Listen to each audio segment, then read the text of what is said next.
Good morning বন্ধুরা, তোমাদের সকালটাকে আরো ভালো করার জন্য তোমাদের পছন্দের ধারাবাহিক শুভ বিবাহের এক সুন্দর পর্ব নিয়ে আমি পৌঁছে গেছি তোমাদের সামনে। তাহলে আর দেরি না করে বাংলা সিরিয়াল সমাচারে তোমাদের স্বাগত জানিয়ে আজকের পর্বের রিভিউ আমি শুরু করছি। শুরুতে যেটা আমরা দেখতে পাচ্ছি যে সুধা তেজ তো নিজেদের মধ্যে হারিয়ে আছে, একে অপরকে দেখতেই আছে। ওদিকে ইমন আর তরিতা মিলে কিন্তু সুধাদের ঘরে সেই বিষধর সাপকে রাখছে। তরিতা বলছে এই সাপ যদি উল্টে এসে আমাদেরকে কামড় দেয় তখন? ইমন বলছে না, কিচ্ছু হবে না, চুপ করে দাঁড়িয়ে থাকো। আরে এই সাপকে সুধার ছবি দেখিয়ে মন্ত্র পড়ে দিয়েছে ওই সাপুরে, কিচ্ছু হবে না, সুধাকে গিয়েই ছবল দেবে। ইমন বলছে তুমি তো আমাকে বুদ্ধিটা দিয়েছিলে। তখন তরিতা বলছে আরে বাবা, আমি তোমাকে কখন সাপ আনতে বলেছি, তুমি না আজব একটা ডেঞ্জারাস মেয়ে। এদিকে তো দামসারাজ খেলাটাতে এবার সুধার টার্ন। এবার সুধা উঠেছে, কাগজের চিরকুট নিয়েছে আর তার সাথে লেখাটা পড়ে তো অবাক। সুধা তো চিরকুট খুলেই অবাক যে যেটা লেখা আছে সেটা সুধা কিভাবে বলবে। বলছে যে আমি তো এই গানটা কখনো শুনিনি, আমি কিভাবে বলবো। তখন সমুদ্র বলছে যেটা উঠেছে সেটা কিন্তু তোমাকে অ্যাক্ট করে দেখাতেই হবে। এবার সুধা তো খুব চেষ্টা করছে, কেউ বুঝতে পারছে না। সুধার ইশারা দেখে কেউ ভাবছে পাঞ্জা লড়া, কেউ ভাবছে যে কি বলছে কিছু বুঝতে পারছে না আর কি। তারপরে লাস্টে তেজ ওঠে, তেজ কিন্তু বুঝতে পারে। তেজ তখন সুধাকে গিয়ে বলে সবার সামনে আই লাভ ইউ। সুধা বলে হ্যাঁ হ্যাঁ হ্যাঁ, এটাই এটাই এটাই। তখন সমুদ্র তেজকে ডেকে নিয়ে গিয়ে বলে এতদিনের নিজের মনের কথাটা তাহলে বললি সবার সামনে বৌদিকে, তাই তো? বলে যে দেবো একটা, কি বলছিস, ওটা তো ওখানে লেখা ছিল। বলছে ওখানে বড়রা সবাই আছে। তখন জ্যোৎস্না বলছে বড়রা কে বড়? এই সমস্ত প্ল্যান তো এখানে ছোটকাই করেছে বসে বসে। ছোটকারা সবাই তখন তেজকে নিয়ে হাসি ঠাট্টা করতে থাকে, তেজের পেছনে লাগতে থাকে। তো তেজ আর সুধাকে ঘিরে সবাই সেই গানটা নাচ করতে থাকে। সবাই এক সাইডে মজা করছে আর সুধা অন্যদিকে হাঁটতে হাঁটতে গিয়ে দেখে কি ব্যাপার, বাইরে আলো জ্বলছে কিন্তু আমাদের ঘরের ভেতরে আলো নেই কেন? আর বাইরে দেখে যে কে যেন হেঁটে গেল, কারা যেন হেঁটে গেল। তখন বলছে যে বাড়িতে তো কেউ নেই, তাহলে ওদিকে কারা গেল? সন্দেহ হয় সুধার। এদিকে থানাতে দোয়েলকে দেখে সার্থক বলছে তোমার সাথে না আমার কিছু কথা আছে। বলছে আমার সাথে কি কথা? আর তোমারই বা এই অবস্থা কেন, কি হয়েছে? তখন সার্থক বলছে তোমাকে না তোমার দিদির বিরুদ্ধে একটু বয়ান দিতে হবে। তখন সার্থকের উকিলও সেখানে আসে, বলে হ্যাঁ আপনি অনেক টাকা পাবেন কিন্তু। সার্থক বলছে তোমাকে শুধু বলতে হবে তোমার দিদি খুব লোভী, লোভে পড়ে আমার সাথে বিয়ে করেছিল, তারপরে আমাকে ঠকিয়ে সেই সেম প্রপার্টির জন্য তেজকে বিয়ে করেছে। বলবে যে আমাকেও টাকা পয়সার জন্য বিয়ে করেছিল, কিন্তু যেহেতু আমি ওর দাবি মেটাতে পারিনি সেই জন্য লোভে পড়ে তেজকে বিয়ে করেছে, এরকম একটা স্টেটমেন্ট দেবে। আর বলবে যে ডিভোর্সটাও আমাকে দিয়ে জোর করিয়ে নিয়েছে। দেবে তো দোয়েল? তাহলে আমি তোমাকে কিন্তু একদম টাকার সমুদ্রে ভাসিয়ে দেবো, তুমি সেখানে টাকার সমুদ্রে সাঁতার কেটে বেড়াবে, তোমার সব ইচ্ছে পূরণ হয়ে যাবে। কারণ তোমার দিদি তো তোমার জীবনটা এরকম করেছে, বলো, তোমার সাথে এরকম একটা গুন্ডার বিয়ে দিয়েছে। তখন দোয়েল বলছে হ্যাঁ স্টেটমেন্ট তো আমি দিবই দিদির বিরুদ্ধে, যে কারণ দিদি আমার জীবনটা এই রকম করে দিয়েছে আর কি। সার্থক তো খুব খুশি হয়ে যায়, সার্থকের সাথে সাথে সার্থকের উকিলও একদম টাকার লোভ দেখাচ্ছে। তখন ফন্টে মনে মনে ভাবছে আমার এখন দেখার দোয়েল যে তুমি টাকার লোভে পড়ে আরো একটা ভুল কাজ করো নাকি সঠিক পথে হাঁটো। কিছুক্ষণ পর দেখা যাচ্ছে দোয়েল বলছে হ্যাঁ আমি যা বলার সেটা বলবো, তার আগে তোমাকে আমার কিছু দেওয়ার আছে। তখন কষিয়ে এক চড় মারে সার্থককে দোয়েল। দোয়েল বলে তুমি কি ভেবেছিলে তোমার মতো একটা লোভী বাজে লোকের জন্য আমি আমার দিদিকে ঠকাবো? আমি সুধাদিকে ঠকিয়ে কোনো কাজ করব না, বয়ান তো আমি দেবই, তবে তোমার পক্ষে নয় তোমার বিপক্ষে। এদিকে দেখা যাচ্ছে ইমন আর তরিতা মানে যেখানে গেম খেলা চলছিল আর কি সেখানে আসে, এসে দেখে এখানে কেউ নেই। তরিতা বলছে একটু আগেই তো এখানে সবাই দামসারাজ খেলছিল, এখন সবাই কোথায় গেল, কাউকে তো দেখতে পাচ্ছি না। এখন দেখা যাচ্ছে ওপর থেকে সুধারা নেমে একটা প্লাস্টিকের সাপ তাদের গায়ে দিয়ে দেয়। তারা তো ভয়ে একদম চিৎকার করতে থাকে। তখন আস্তে আস্তে করে সবাই বেরিয়ে আসে। ঝিনুকও ওদের দুজনকে দড়ি দিয়ে বেঁধে ফেলে। ঝিনুক বলছে তরিতা বৌদি, ইমন, তোমাদের তো দেখছি যে এই প্লাস্টিকের সাপ দেখে মুখ পুরো শুকিয়ে গেল। হ্যাঁ, সুধা বলছে আসল সাপটা তো ওদের গায়েই পড়েনি, তাই আর কি। এবার তো এই যে আসল সাপটা আমার হাতে এখানে। তখন তেজ আর সুধা কিন্তু সেই আসল সাপের বাক্সটা নিয়ে ক্যাচ ক্যাচ খেলতে থাকে, তাদেরকে আরো ভয় দেখাতে থাকে। ইমন বলছে তেজকে যে কেয়ারফুল তেজ, বি কেয়ারফুল, হ্যাঁ ওর মধ্যে কিন্তু বিষধর সাপ আছে। তেজ বলছে ও আচ্ছা তাই বুঝি, তা তুমি কি করে জানলে শুনি?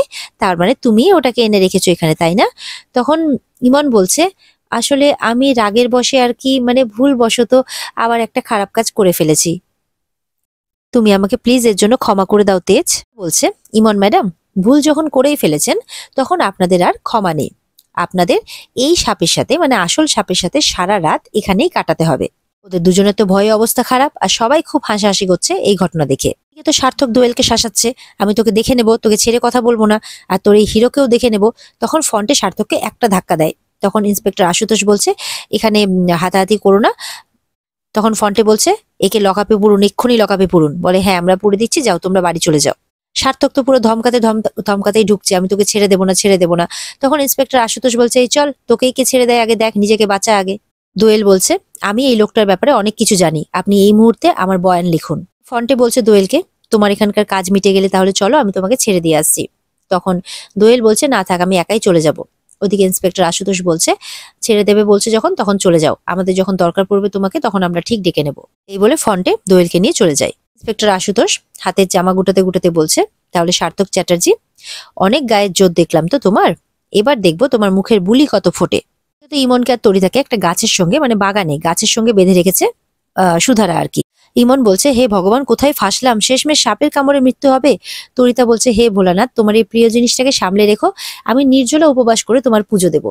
আর যদি তাও একান্তই কামড়ানোর ইচ্ছে হয় তাহলে যাতে ইমনকে কামড়ায়, ইমনকে, এইভাবে বলছে। ইমন তো তখন পা দিয়ে গুতোচ্ছে তরিতাকে, তখন বলছে, আমি না, সমস্ত প্ল্যান তো তোমারই ছিল, আবার আমার কথা বলছো। বলছে, শোনো, ইংরেজিতে বললেই না সব সত্যি হয়ে যায় না, বুঝতে পেরেছো? মানে ইংরেজিতে গালাগাল করছে ইমন তরিতাকে। ওদিক থেকে কিন্তু সুধা, ঝিনুক, তেজ ওরা সাইড থেকে সবকিছুই দেখছে। ঝিনুক তো বলছে, দিদি তুই তো ভালো জব্দ করেছিস ওদেরকে। তখন সুধা বলছে, ভাগ্যিস আমি ওদের প্ল্যানটা আগে থেকে জানতে পেরেছিলাম। মানে যখন সুধা বাইরে ছায়াটা দেখেছিল তখন বাগানের দিকে গিয়েছিল, আর বলছে, মানে বলছিল, ভেবেছিল যে পাওয়ার কাট হয়েছে নাকি, মানে বুঝতে পারছিল না। তখন বাইরে কিন্তু সাপুরেকে দেখতে পায় সুধা। গার্ডকে দেখে বলে, ওই লোকটা এখানে কি করছে, যাও তো জিজ্ঞাসা করো তো। গার্ড তো জিজ্ঞাসা করে জানতে পারে যে ভেতরে সাপ আছে।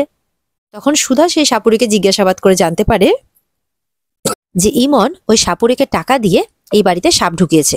তখন সুধা কি করেছিল, ওই সাপুরিকে আবারও টাকা দিয়ে সেই সাপটা বাড়ি থেকে নিয়ে যেতে বলে, আর তার কাছ থেকে সেই খালি বক্সটা নিয়ে নেয় এদেরকে ভয় দেখানোর জন্য। সুধা বলে, এখন এই খালি বক্স দেখে দেখ ওদের ভয়ে সারা রাতে এখানে কি অবস্থা হয়, এটাই হচ্ছে ওদের শাস্তি, উপযুক্ত শাস্তি। ঝিনুক বলছে, ঠিক বলেছিস, এরপর না ওরা কাউকে ভয় দেখাতে গেলে নিজেরাই নাগিন ডান্স করবে তার আগে, কিন্তু কাউকে ভয় দেখানোর সাহস পাবে না। সার্থকের মা কিন্তু তার নোংরা চালচালা শুরু করে দিয়েছে। সার্থকের মা তেজের ঘরে এসেছে পূজার প্রসাদ দেওয়ার নাম করে, যে সে নাকি পুজো দিতে গেছিল তাদের নামে। এবার পুজোর প্রসাদ দিয়ে বলছে, বাহ, চারপাশটা কি সুন্দর করে সাজানো, সুধা সাজিয়ে রেখেছে তাই না? তেজ বলছে, হ্যাঁ, সবসময় উনি একদম পরিপাটি করে সাজিয়ে রাখেন, আমি একটু এদিক ওদিক করলেই খুব রেগে যান। বলে, হ্যাঁ, আমার সার্থকের ঘরটাও না এইভাবেই সাজিয়ে রাখতো জানিস, আর আমাকে না এতটা ব্যস্ত করে রাখতো, আমাকে তো কোনো কাজই করতে দিত না।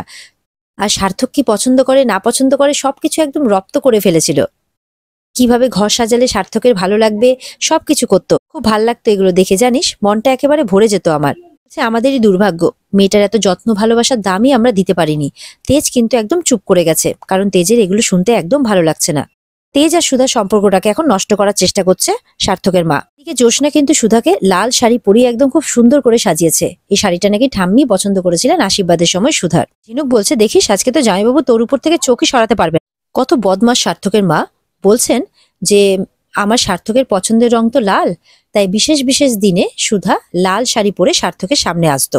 তাহলে এখন যখন সুধাকে সাজিয়েছে জ্যোৎস্নারা, এখন যদি সুধা তেজের সামনে আসে, না জানি তেজ কেমন রিয়াক্ট করবে। আর ঠিক এই সুযোগটা নিয়েই সার্থকের মা তার আগেই তেজের মাথাটা ওয়াশ করে দিচ্ছে উল্টোপাল্টা কথা বলে, যেগুলো আদৌ সুধার জীবনে সার্থককে নিয়ে কখনো ঘটেইনি। কারণ এই সমস্ত ভাবা তো দূর, মানে করা তো দূর, ভাবারও সময় পায়নি সুধা সেখানে, কারণ এতটাই তার উপরে অত্যাচার করা হয়েছিল। এক একটা দিন এক একটা রাত সেখানে সুধার ভয়ে ভয়ে কেটেছে। এই মা আর ছেলে দুজন মিলে সুধার উপরে অত্যাচার করেছে। সার্থকের পছন্দ অপছন্দ এমন করে মেয়েটা জানতো না।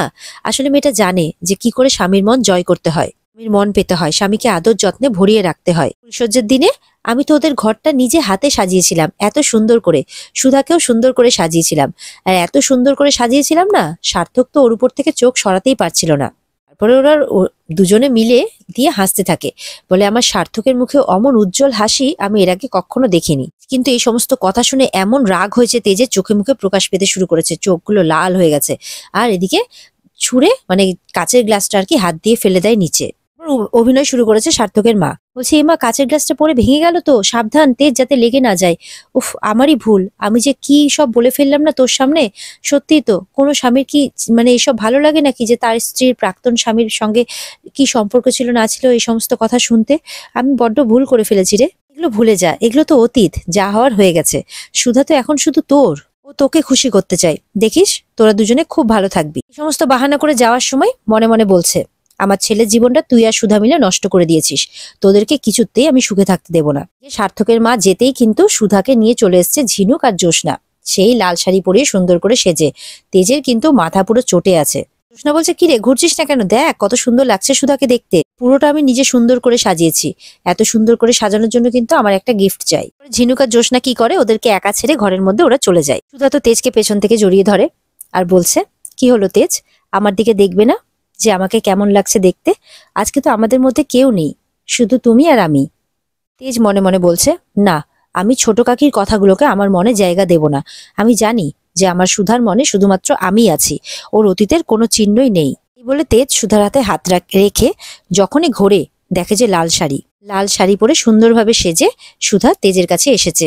আর সেই ছোট কাকির বলা কথাগুলো কিন্তু তেজের মনে ঘুরতে থাকে। তো পুরো রাগের নজরে সুধার দিকে তাকিয়ে থাকে। আর এখানেই আজকের পর্ব শেষ হয়ে যায়। তো বন্ধুরা, এই ছিল আজকের পর্বের রিভিউ। যদি ভালো লেগে থাকে তাহলে অবশ্যই কিন্তু পর্বকে লাইক, কমেন্ট আর সাবস্ক্রাইবটা করতে কিছুতেই ভুলবে না।